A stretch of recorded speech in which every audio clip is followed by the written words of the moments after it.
Jóvenes de quinto semestre, muy buen día. Esta es su clase de historia de nuestro tiempo. Hemos estado hablando en la última clase acerca de la Edad Moderna. Hoy nos vamos a referir a la época conocida como el Renacimiento, también dentro de la época moderna. En los siglos XV y XVI se desarrolló un movimiento intelectual y artístico que se inspira en la antigüedad clásica. Sus portadores lo consideran un renacimiento de la cultura grecorromana. Reaparece efectivamente muchas formas y costumbres de la antigüedad pagana, pero mezcladas con los elementos aportados por el cristianismo.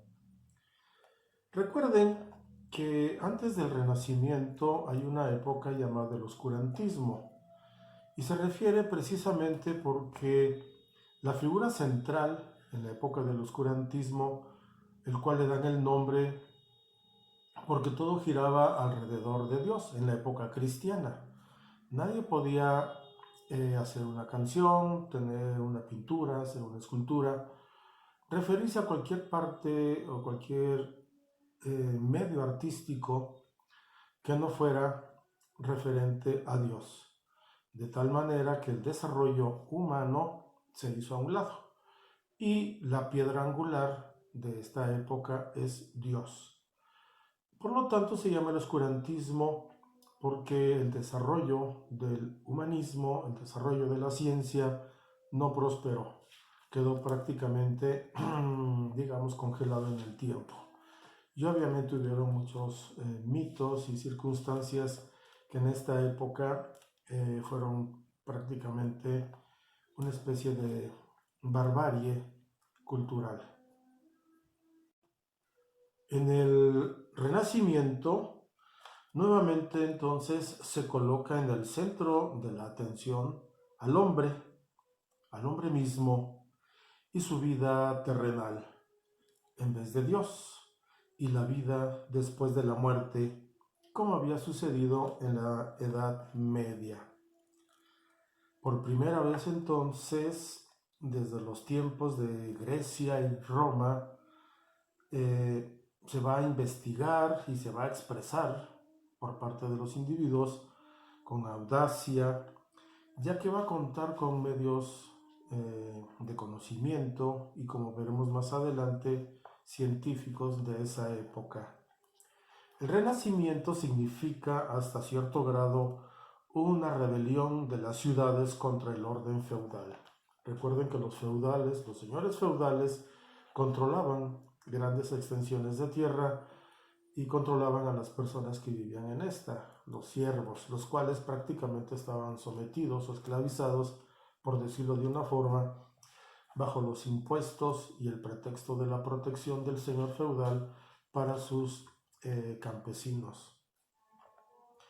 El centro de origen y por primera vez donde se da este movimiento del Renacimiento es Italia.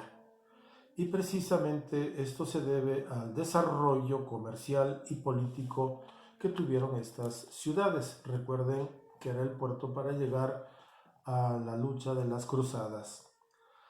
Con el avance de los turcos sobre Constantinopla y la caída final de esta ciudad, ello arrojó a Italia a numerosos sabios bizantinos, quienes llevaban consigo precisamente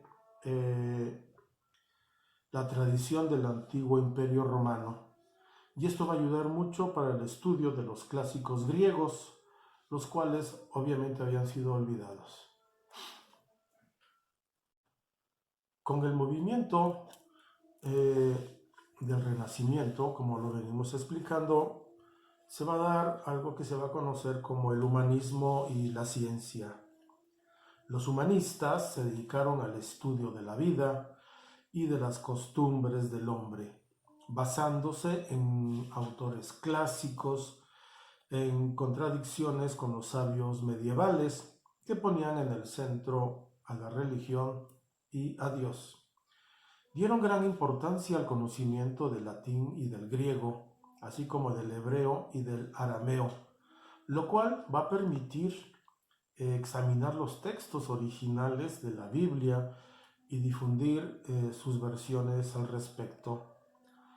La invención de la imprenta va a dar una gran resonancia e impulso a esta labor intelectual. El humanismo, como todo el Renacimiento, como ya lo vimos, va a nacer en Italia, pero se va a extender por toda Europa muy rápido. Ello fue a través de las universidades. Debemos recordar que las universidades, las primeras, fueron puestas por la religión católica. Obviamente que esto va a ser un choque entre el Renacimiento con las ideas modernas y las universidades, sobre todo aquellas que eran todavía administradas por el clero. Entonces, uno de los problemas que tuvieron, por ejemplo, en Francia, el humanismo tuvo que luchar en la Universidad de la Sorbona, ya que este era un colegio escolástico como la mayoría de las universidades en Europa. La nueva actitud del hombre frente al mundo se va a revelar también en sus actividades científicas. Esto es así porque la ciencia va a llegar a ocupar un puesto dirigente en la pugna del hombre por su superación. La época del Renacimiento se caracteriza en este aspecto por la destrucción de muchísimas ideas tradicionales que trababan, que no dejaban superar el progreso del conocimiento y por desarrollar las bases de la investigación científica. El desarrollo del comercio y la navegación hacen necesario entonces un mejor conocimiento astronómico.